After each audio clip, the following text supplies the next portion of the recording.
there have been so many different times when people have said to me at various points in my career, like, this is just not going to work out. And I think a lot of people go through this.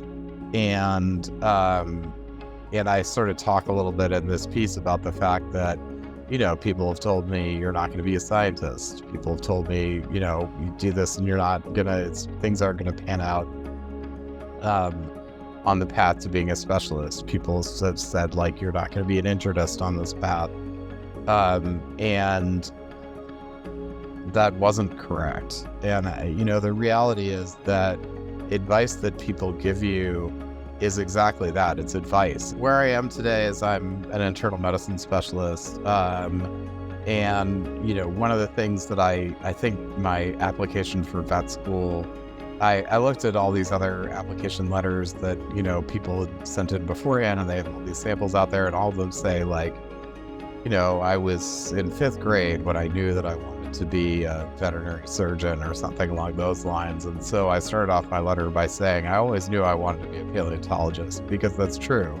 That's what I wanted to be. But yeah, there have been multiple time periods where I've sat down and agonized over various decisions and then said, well, I guess this is the thing that makes the most sense at this time, and gone down a different path. And there are certainly days where I look around me and I'm like, oh, well, I guess we're doing this now. But I would say by and large, it has been worth it, even when those decisions have led to some very interesting kind of turns of life.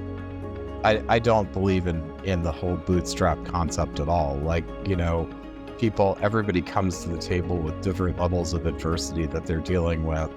And I don't think it's ever fair to say to somebody, well, just pull yourself up and everything will be fine. Because I certainly have known that to not be the case at all for myself.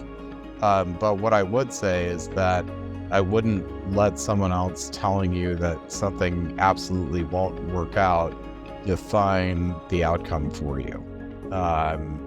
There are times when it's very important to listen to that advice, and there are times where it's important to pull back and say, what motivated those comments, and does it really match up with what I'm capable of doing?